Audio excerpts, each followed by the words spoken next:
Welcome to Blind Abilities. This is Pete Lane.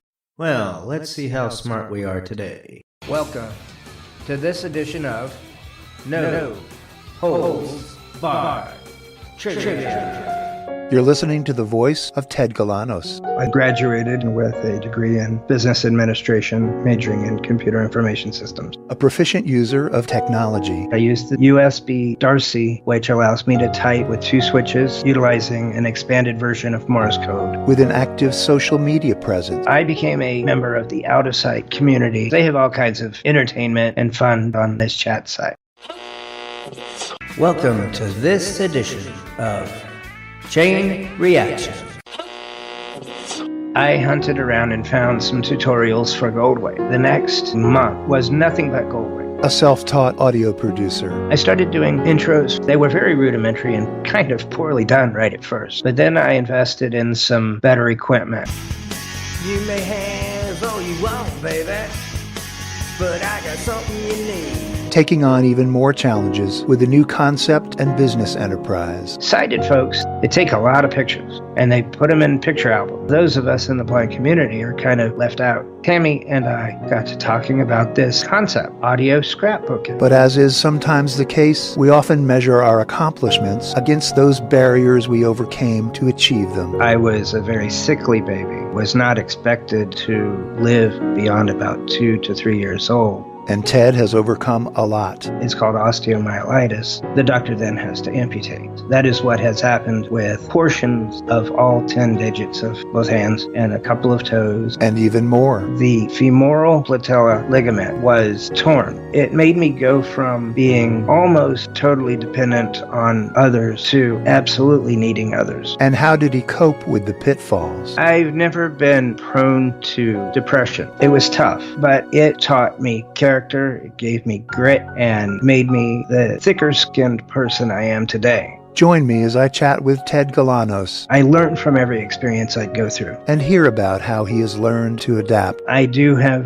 a lot of workarounds. I adapt and overcome has always been my mantra. The phone has just opened up a whole new world for me. You may be surprised. Or I use my nose and other facial body parts to operate this thing. You may be amazed. Adapt and overcome.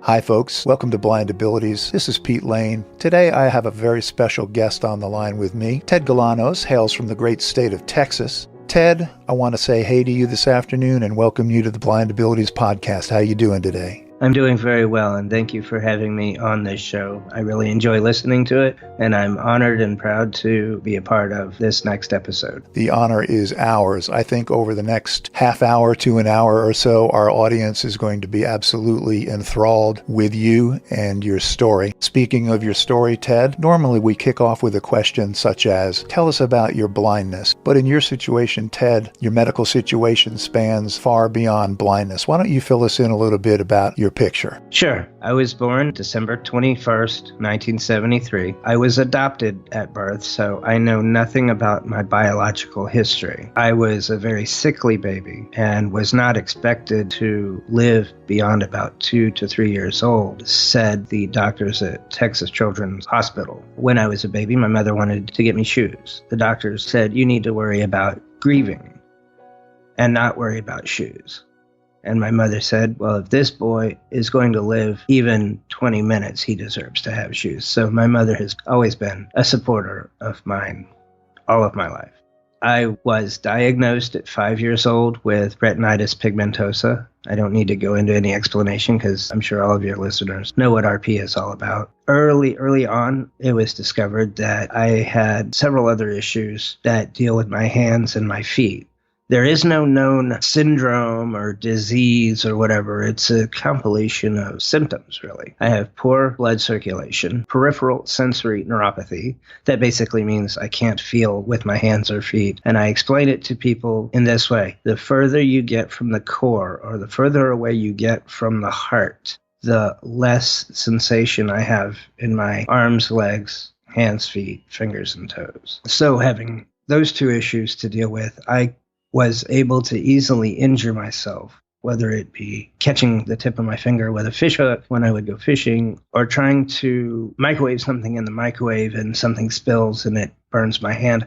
I don't notice it, and it develops a skin tear or a blister or something like that. And so with poor blood circulation, I'm slow to heal with wounds. And over my lifetime, I have had to deal with innumerous infections. You can't avoid it. So my parents basically had to put Band-Aids on the tips of my fingers to protect and to cover up any existing wounds. I lived this way most all of my life. Well, you have enough infections in your fingers or any kind of a joint, the cartilage is going to begin to erode. And so bits of bone would start floating when you get infection that is not cured by oral antibiotics or intravenous antibiotics, and the infection gets so bad it gets into the bone, it's called osteomyelitis. The doctor then has to amputate. That is what has happened to me with portions of all 10 digits of both hands and a couple of toes. My left heel has had some bone taken out of it. I've had to deal with that. I also have scoliosis. I think because I use a wheelchair now and have been for years, the scoliosis has really become prominent. I was able to walk. I was able to see for most of my childhood, well, all of my childhood. I only went totally blind about a year and a half or so after college. I used a scooter to get around campus and other things, one of those battery-operated wheelchair-like things. But when my sight went completely gone, then it was prudent that I used the manual wheelchair, not only just in the apartment or around my house, but everywhere. Don't need nothing but a good time. How can I resist? So I'm assuming, Ted, that you attended mainstream schools through at least high school? I attended mainstream schools throughout my entire school career. From kindergarten to second grade, I was in a Montessori school. From third grade through seventh grade, I was in a parochial Lutheran school. Unfortunately, when you go to private schools, you don't have access to state agency help. I do recall getting some help when I was in seventh grade, and this was on the cusp of my parents' divorce. I think I might have had somebody come to the house. I think they brought me a talking clock. I think they brought me some independent living aids. It's hard for me to remember exactly what went on in that part of seventh grade because there was a lot going on with divorce and family issues. You did complete high school and you actually obtained a degree, did you not, in college? Yeah. Where did you go to school in college? I first went to Tomball College, which is now called Lone Star Community College. We moved to Houston. My mother sold the property in Magnolia where I grew up, so I transferred to University of Houston downtown, not to be mistaken with University of Houston, the Central Campus. I started there in 95 and graduated in December of 2000 with a degree in business administration, majoring in computer information systems. So through grade school and high school, did you have full use of your legs? Were you ambulatory, or did you have some sort of adaptive equipment for your disabilities throughout grade school and high school? I didn't have any adaptive aids from 8th grade to 12th grade, except I do remember there was a CCTV in the library, the high school library. I did receive orientation and mobility training from 8th grade through 12th grade, though I was very reluctant in using the cane at all because I wanted to depend on my vision, and because I didn't want the stigma of carrying a cane. I wanted to be as, quote, normal as possible. I rarely used my cane unless I knew that the O&M instructor was going to show up that day to take me out of class and walk around. Didn't want to get caught. And I did get caught. I did get caught one day, and I did get chastised for having the cane folded up inside my inside jacket pocket. Begrudgingly, I did start using it a little bit more. I think we all go through that transition, that reluctance at some point or another. Because my vision in high school was not quite as good as it was in elementary, I did use various magnifiers. I'd carry one in my pocket and use it to help supplement reading the large print textbooks that I actually did get. I finally got to use large print textbooks from 8th grade on. In high school, I started using the heavy ruled paper. I think that was provided either by the school or by the state. At that time, I still was able to see well enough to use ballpoint pens. And you still had enough dexterity and use of your hands to Yes, write. I had enough dexterity to write until probably when I shifted to U of H downtown, where I relied less on handwritten notes and solely on cassette recorders. Did you take advantage during college of any disability services? I did. I did that in high school and in college. I would take extended timed tests, a couple of talking computers in the Disabled Student Services office that I was able to use. The only computers I had was the one in my house, provided by the state for college. That's the first time I ever touched a computer, in fact, was when I was preparing for going to college. So this was the mid-90s. What kind of screen reading software did you have on that computer? At that time, it was all DOS-based, so I used Vocalize, ZoomText for DOS, and the very first exposure to the Morse code concept using a handy code hardware-software combination. This hardware plugged into the serial port of the computer and had a 2 or 3 switch input. I used 3 switches starting out when I was first getting trained on it, but then my typematic rate was such that I was able to eliminate one of the switches and just type with 2 switches. Welcome to this edition of Grab Bag with your host, Mary Kay. So throughout your schooling, obviously you had all these medical issues going on. How did you feel emotionally about this? How were you coping with this myriad of medical issues? Yes, I've never been prone to depression. I've fought against any form of depression throughout my life in dealing with what I deal with. I think that when I was in the 5 years of the Lutheran school, I was picked on, in some cases beaten up, and my sister tried to protect me in various ways she could, being 2 years younger and in a different grade, of course. It was tough, but I think it taught me character, it gave me grit, and made me the thicker-skinned person I am today. I learned from every experience I'd go through. And with a larger school population in public school, I was able to find people that I could fit in with. Interestingly enough, it was the blue-collar type headbanger, stoner, woodshop, auto mechanic kid that I got along with really well. Better than some of the more studious, I say, upper-class kids. Right. They were the ones that tended to look down their noses at me. To say that I have a don't care attitude is not exactly accurate, but then again it is. I don't sweat people pulling rank or pulling attitude, even in this nursing home where I live today. There's a lot of personalities and a lot of personality conflicts and problems. I just say to them, you're not going to run over me. I'm intelligent, I am educated, and I speak eloquently, and I get my point across. That you do. And a lot of these people that work in this nursing home, I think, are threatened by it. Speaking of nursing home, talk a little bit about the facility that you're in, how you got there, and fill our listeners in on your living situation. The whole reason why I'm in the nursing home to start with is that on August the 4th, 2012, I was transferring from the restroom to my wheelchair, and my left foot got caught between the big wheel and the front wheel, the caster of the wheelchair. And I've done this transition hundreds of thousands of times over the 12 years I lived in my apartment. This one time, this freak accident, my foot did not come free of the place it was stuck in. And then not feeling my foot, I didn't know it. And then once you get to a certain point in your turn to sit in a chair, you kind of just plop right down.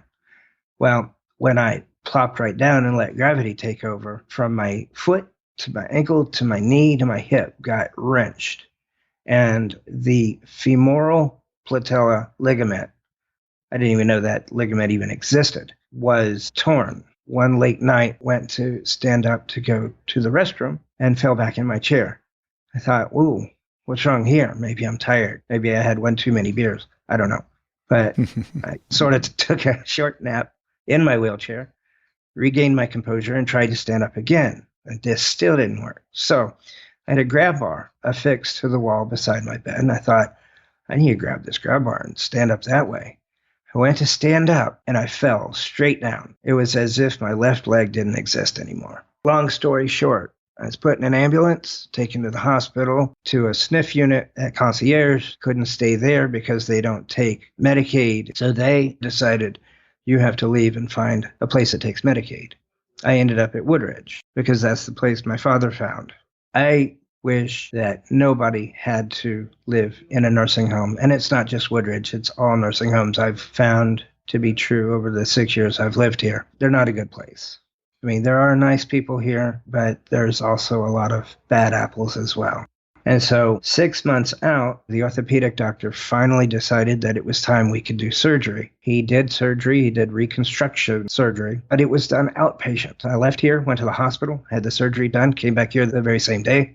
In 4 days' time, a CNA, or certified nurse's assistant, pulled both parts of my leg, my thigh and my calf. While it was in a knee immobilizer, she did not support both sides of it. And when I had to turn to have things taken care of, I felt a pop in my knee, and basically that brand new ligament was detached yet again. In very short order, it got very badly infected. I had to go back to Memorial Hermann Hospital. They had to clean out the infection. I spent 2.5 weeks on very strong IV antibiotics and then carried on with the IV antibiotics here for another month. Once I was stable, I went back to the doctor so he could note the progress of my healing. And I asked him, can we try to have this surgery again? He said, absolutely not. With your risk of infection, with your exposure to MRSA, no. No orthopedic surgeon worth his salt is going to ever touch my knee again because it's too high of a risk. He said if it gets infected the same way a second time, it could very well be fatal. And so it made me go from being almost totally dependent on others for daily living care to absolutely needing others. Now that I cannot stand and transfer independently anymore was the whole reason why I had to be in a 24-hour type care facility. I don't need 24-hour around-the-clock care, but I need the availability of someone in the event. In the event of an emergency. Yes, exactly. Recognize me and punch me in the nose. He said, no more, Mr. Nice Guy. No more. Ted, let me harken back to your transfer accident. As you were describing it, even that little bit of independence, your ability to stand up and transfer to a chair or wherever, having lost even that little bit of independence had to be just a huge loss. And I think our audience can certainly understand that. But I'd like to kind of get a real quick snapshot right now, if you're agreeable, of what your physical limitations are. So let me ask you a couple of quick questions. As far as the use of your legs, are you not able to use your legs to stand up at all? I'm gathering that one leg is completely useless. Do you have any ability to stand up at all? Not really. It's what physical therapists call minimal assist. In order to go to the restroom, we would, and by the way, these bathrooms are not ADA compliant, and I don't care what the employees and other people say, they're not accessible. Next question. Do you use a motorized wheelchair, or do you have enough use of your arm to wheel the chair yourself? I've got enough use of my arms to roll the manual chair, and I would not be allowed to have a power chair because they don't want to have a whole bunch of walls with holes. Next question. You did say that you had some part of all 10 of your digits, your fingers and thumbs, amputated. Am I to assume then you have absolutely no fingertips with which to do anything? Correct. You, as well as the listening audience, can imagine you have 3 bones in each of the 4 fingers and 2 bones in your thumbs. Imagine the bone that's under your fingernail on all 10 digits. Gone. And then the next bone, that's gone too. So you're left with only the bone that comes out of the palm of the hand. And in the case of my left hand, the ring finger is completely gone. And I jokingly say that I can never get married because there's no place to put the wedding band. And then I'm quickly told that you can wear it around your neck on a chain. On a chain, sure. Or in your nose. What about your nose? I was going to go there too, yeah.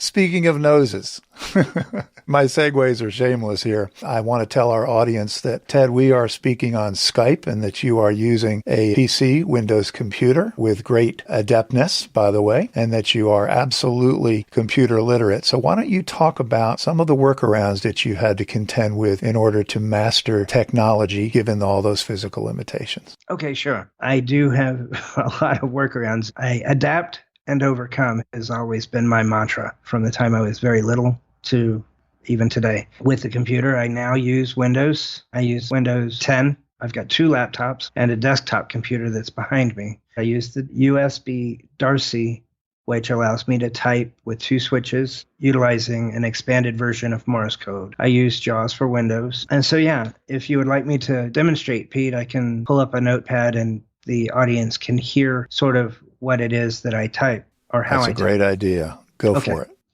So we have 2 buttons in front of me. One on the left is dot, on the right is dash. And incidentally, I was evaluated for this stuff at what is now called the Institute for Rehab and Research, or Texas Institute for Rehab and Research, or TIR, in the Houston Medical Center. I got in touch with their technology lab. And since they knew that I was aspiring to go to college, that college professors don't take handwritten papers, and we needed to devise a way for me to be able to type. It was ineffective for me to try to type on a normal QWERTY keyboard. I will open Windows and then open Notepad, and I'll type a sentence. My chin is on the left button, and it said E.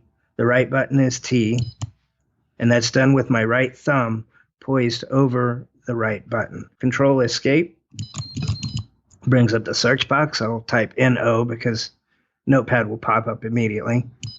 Okay, now I'll just type the quick brown fox jumped over the lazy dog. The quick brown fox jumped over the lazy dog. And there you have it. I typed a sentence in Notepad. And I can do this with email, Internet Explorer, or Google Chrome. I do this all day long with editing audio, like Pete's going to have to edit the audio for this podcast. Come and play Chain Reaction with Susie B.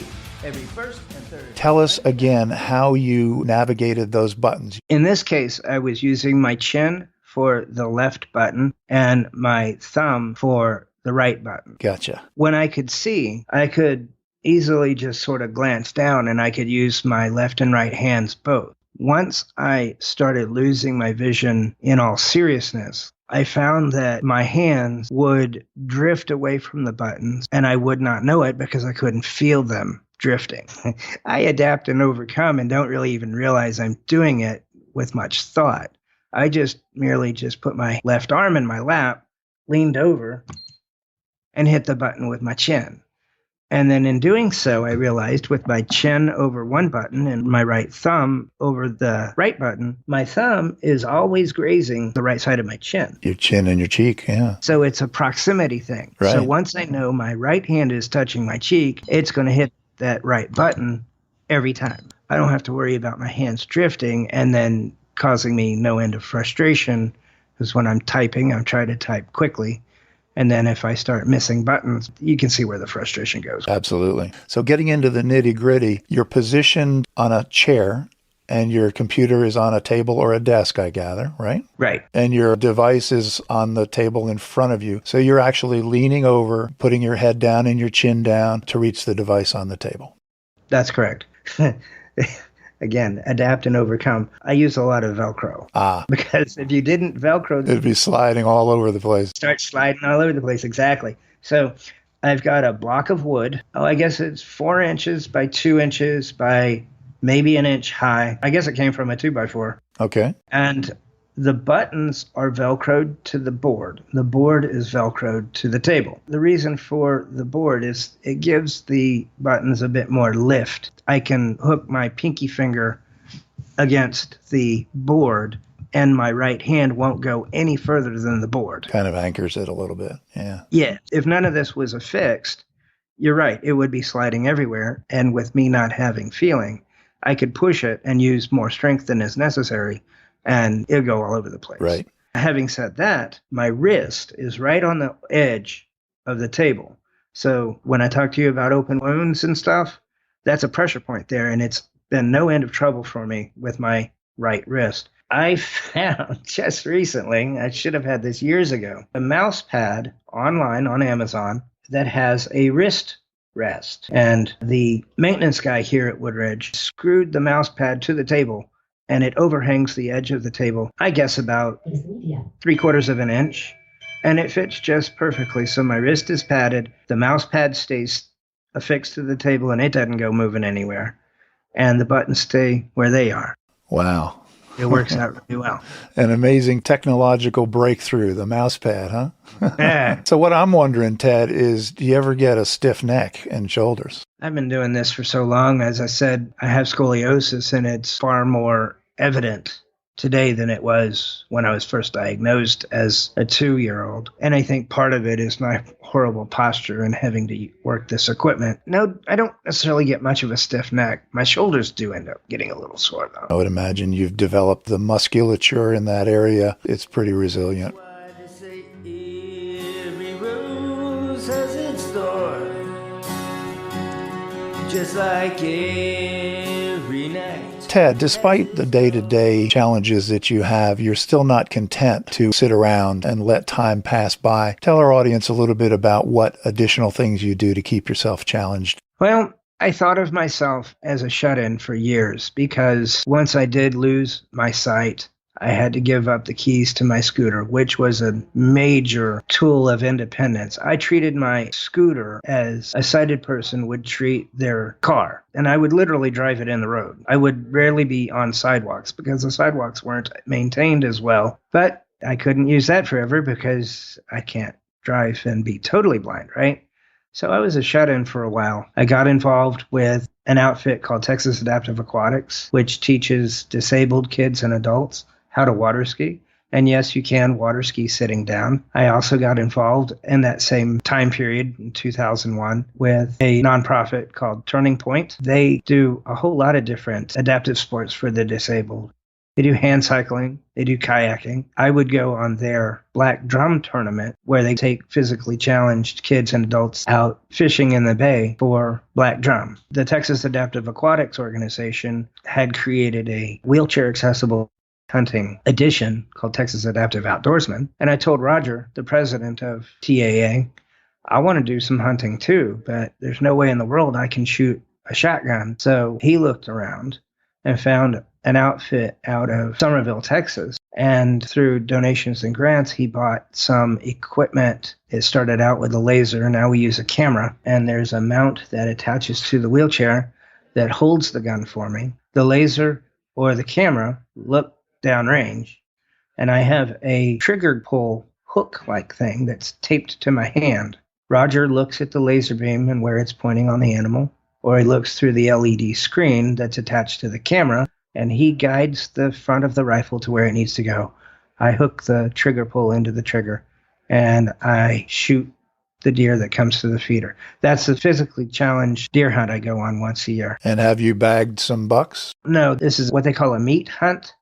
And due to certain laws in Texas, they don't want to have any risk of hunters shooting an illegal buck due to inexperience or whatever. So we are only allowed to shoot doe. And Texas Parks and Wildlife give us a certain number of tags to use for this event. The first year I went on it, I got 2 within about 7 minutes of daybreak. No kidding. The next Wow. year I came up dry. So those are my 3 outdoor activities that I love to do. Now, before we move into your other indoor activities, talk about what you do in a more mundane routine type of an outing, because we do have some audio clips that you've provided to me, which are a recording of you taking an outing with your mom during Thanksgiving. So talk about how often you get out of Woodridge and what types of things do you do? Well, the one you're speaking of is when Mom and I went to Thanksgiving. The morning before, I called Metrolift. That's what we call our paratransit in Houston. Made reservations to go to the restaurant. Mom came up to Woodridge. This is November 22nd, Thanksgiving morning. My mother and I are about to get on Metrolift and go out to eat. We're getting on a Metrolift bus or, Yes, or a yellow van. cab? Getting on a van. We get you his ID and his chicken. Okay. You having a good Thanksgiving? So far, so good. Good. Ah, somebody who likes Queen. Classic rock. But you got some Queen on right now? I don't, you do. I hear it in the stereo of the vehicle. Another one bites the dust. Hit your brakes. And another one gone. Another one bites the Went to the restaurant, had a meal. Hey guys, welcome to the Classic. My name's Carrie. I'm going to be taking great care of you guys today. Happy Thanksgiving. Happy Thanksgiving to you, sir. Thank you. And we will have drinks. All right, what can I get for y'all? I'll have the tiki. It's sort of growing on me. It's got rosemary in it, and I'm not sure I like rosemary. I don't think I would want rosemary in a drink. It has a lot of the flavor properties of cow syrup. Of cough syrup? Like Robitussin. Strange. That's what I would most associate it with is Robitussin. And that's never good. Other things that I have recently gotten involved in the last a little bit less than a year is Houston Council of the Blind. I knew it existed, but I never got involved in the local politics of ACB, NFB. I knew they existed, but it just wasn't my shtick. But because I wanted to go to the ACB National Convention last summer in St. Louis, I decided, I better try to make a half-hearted effort to see what this program is about and start educating myself. And I got to where I liked going to it because it actually gets me out of this building and back into society again. Whereas I was more of a shut-in, and some people would even call me a hermit for a number of years, except for my online outlet and socialization to the computer. Through the computer is certainly not the same as socializing in person. I've grown to re-understand that.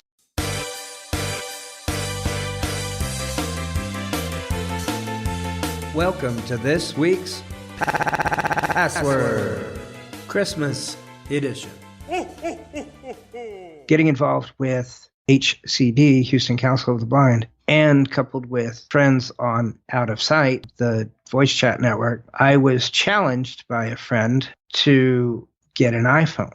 Well, all I had was a little government throwdown phone that Woodridge provided that I couldn't really use. I mean, I could get phone calls, and fortunately it had Bluetooth, so my little Bluetooth earpiece, I can say answer or ignore, but I couldn't make phone calls out. So Bruce Stockler, a good friend of mine, said, "Ted, you can do this. You can do this with your nose." No, I can't. I've known friends who've had iPhones for years with Siri and the TalkBack and all that, but I couldn't see myself using it. And so Bruce said, "Well, if I can play Dice World with my nose, then you need to look into this." And he did. He played Dice World with his nose. And I thought, you know what? He's got something there. I did some research. I found a program called STAP, or Specialized Telecommunications Assistance Program, which aids people that are blind and upper mobility impaired and helps them to get communications devices.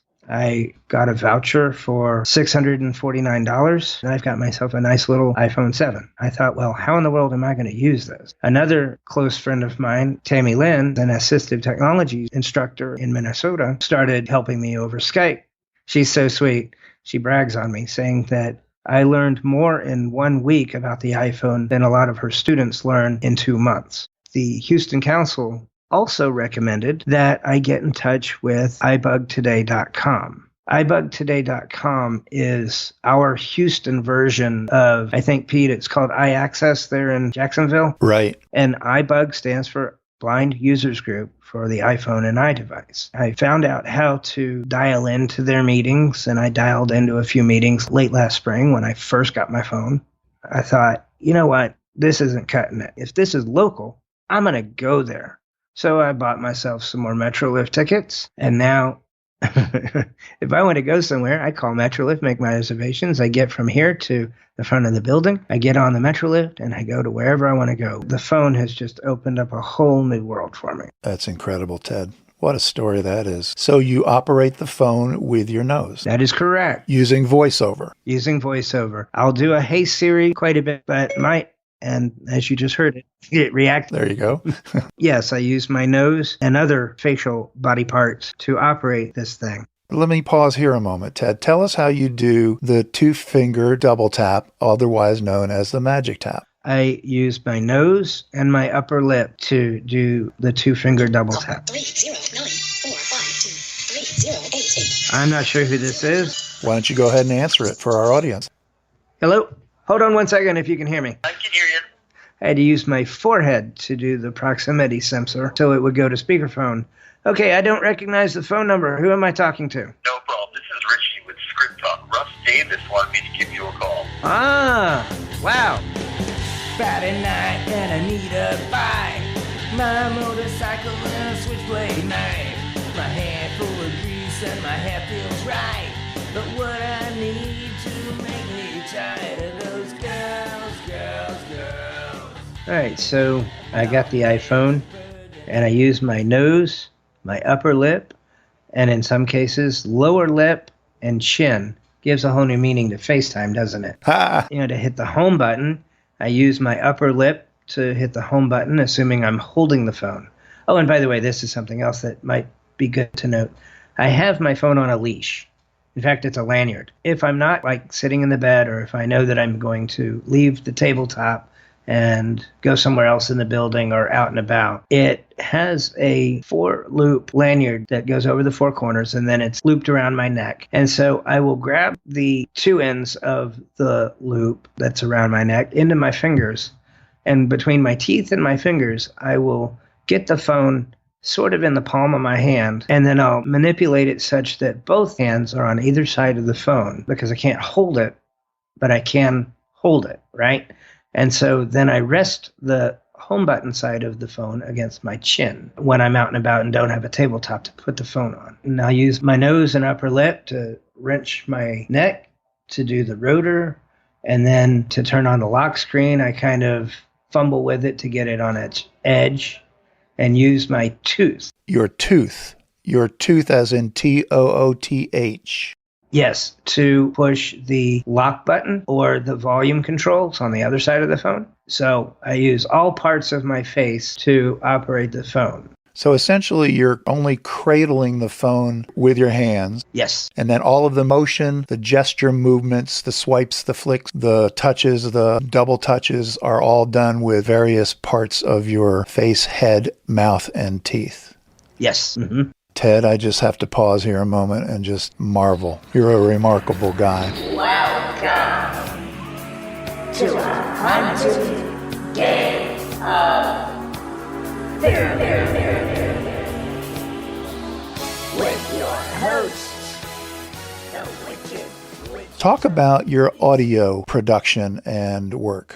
Okay, yeah, this is something that, I guess about 4 years or so ago, not long after I started going to Out of Sight and becoming a member and getting involved, one of my friends on there, TJ, had an intro done for one of the nighttime games we play. Let me interrupt. Do a 20, 30-second setup about Out of Sight. Well, in being a shut-in, back in 2005, got involved with an online accessible gaming website called All In Play.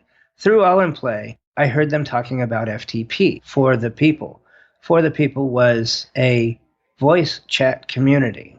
Well, over the years, other newer chat sites came about.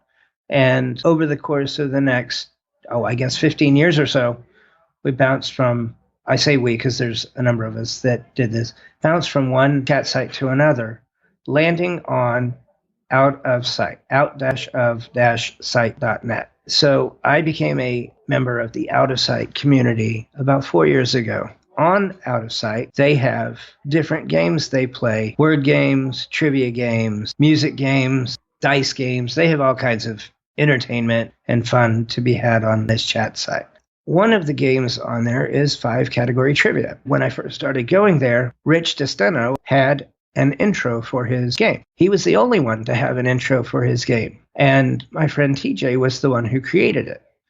And I thought, you know what? I could do that. So about 3.5 years or so ago, I hunted around and found some tutorials for Goldwave. And for the next probably month, just was nothing but Goldwave. So I started doing intros for other games that went on. And they were very rudimentary and kind of poorly done right at first. But then I invested in some better equipment, a Shure microphone that I'm speaking to you on now, a audio interface that plugs into the USB port, kind of what I call a external sound card meets really tiny audio mixer. My intros started getting better.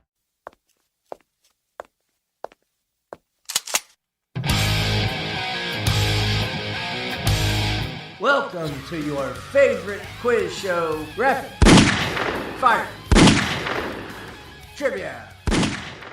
I also wanted to start participating in a talent type show on Out of Sight on Saturdays called On Stage. And that's where I got into trying my hand at karaoke singing. Again, it was very rudimentary early on, but when you work at something long enough, and especially if you're self-taught, in my opinion, you really learn your software, you really learn the tools of your trade. You don't necessarily need formal education to learn. Hey, hey, hey. Hey, hey, hey. Hey, hey, hey. In doing the intros and stuff, I was asked to put together a memorial of our late friend, Victor Chan. I used one of the vocalizer voices to read a kind of biography that was in one of the newsletters back in time, and then I backed that to some musical pieces. What we're going to do first is have my sound engineer, Teddy, play a recording of the interview that was done in December 2014. Out of Sight News and Views, issue number 24, December 1st, 2014. Member Spotlight, by Karen Santiago. The Spotlight is traveling 2,826 miles from the East Coast, Brooklyn, New York, to the West Coast, Sacramento, California, to shine ever so brightly upon Victor Chan. Well, I did such a good job with putting that together, and the memorial turned out really nice. Karen Santiago approached me and asked if I could turn their text of the blindperspective.com newsletter into an audio format. She liked it.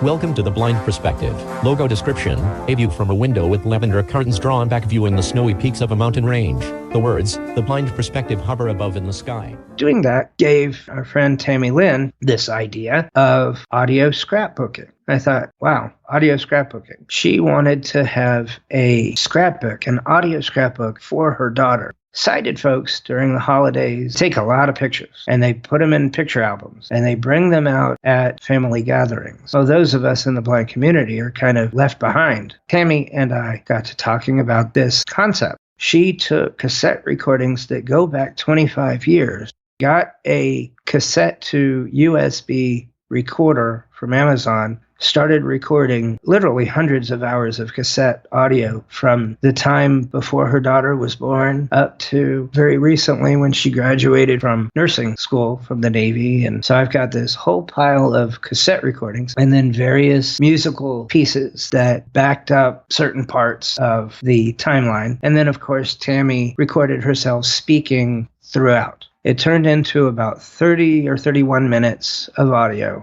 And now Tammy can put it on a thumb drive and take it to someone's computer and play it, or she can transfer it to somebody's Victor and play that, even on her phone. What a great idea audio scrapbooking is. Very cool concept, yes. Are you now in the business of doing audio scrapbooks? And if so, do you want to let our audience know to reach out and contact you if they have any interest? Absolutely.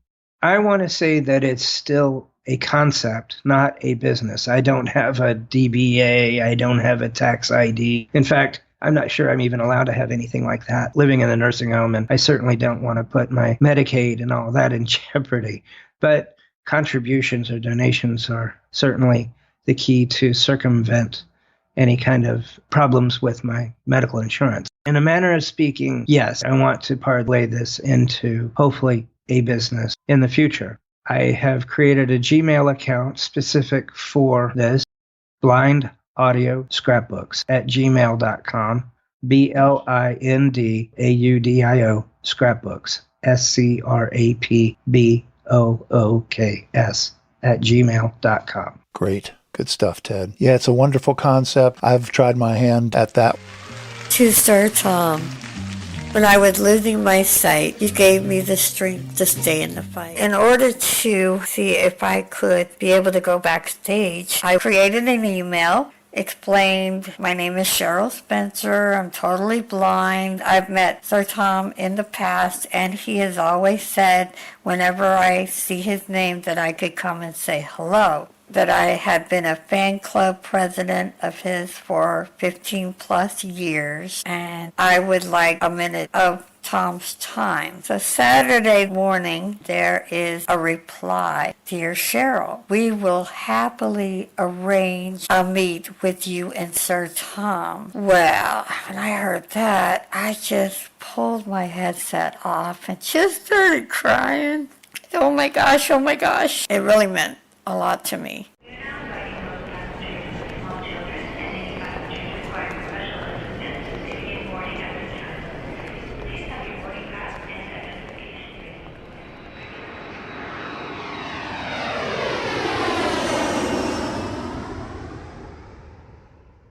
Had a great time doing it. We wish you a lot of luck with that. With your hosts, Karen and Cheryl. Ted, we ask our Blind Abilities guests a pretty standard question. What advice would you give to a blind teenager who is transitioning from high school either onto college or into the workplace? My advice is don't let the world get you down. There's going to be disappointments in life, major and minor. But if you keep your nose pointed in the right direction and you have a good attitude and you're ambitious, that's the key. Ambition. And take pride in what you do. If you find a niche, go after it. Make it an achievement, an accomplishment. Living in a nursing home, there's a lot of employees here that ought not be here because they come to work with a chip on their shoulder. They come to work rather not wanting to be here. Sadly, in little nitpicky ways, they take it out on the residents.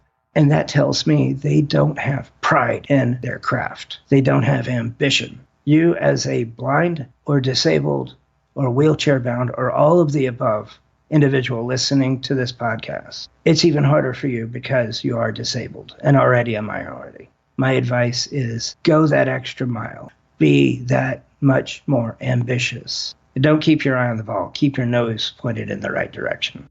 Or in your case, on the iPhone screen. Exactly. And above all, adapt and overcome, right, Ted? Exactly. Adapt and overcome. Right on, dude. We've been speaking with Ted Galanos. Ted has a remarkable story, and I am absolutely positive, Ted, that our audience has benefited from hearing your stories, all of your challenges, and all of your adaptations and barriers which you've had to overcome in your lifetime. You are truly inspirational. It's been a pleasure, absolute pleasure speaking with you today. Thank you for having me on. Again, our pleasure, Ted. You have a great day, and we will talk to you soon, my friend. Excellent.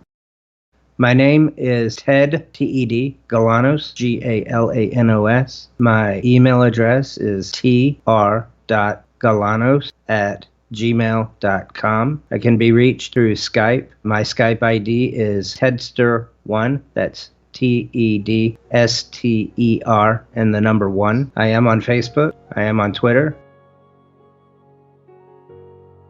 This concludes my chat with Ted Galanos. I certainly hope that Ted's story will be in some way motivational to you and perhaps even inspiring. Once again, the theme that we often present on Blind Abilities is one of achievement, one of accomplishment, and we often measure those accomplishments against the barriers and the challenges that our guests have overcome to achieve them. Clearly, Ted has had a myriad of significant challenges over his lifetime. We applaud Ted on his grit and wish him all the best as he moves into the future. I'm sure we'll see further accomplishments from our guest, Ted Galanos. For more podcasts with the blindness perspective, you can find us on the web at www.blindabilities.com. Download our app free from the Apple App Store or the Google Play Store. That's 2 words, Blind Abilities. We're on Facebook and we're on Twitter. Thanks so much for listening and have a great day.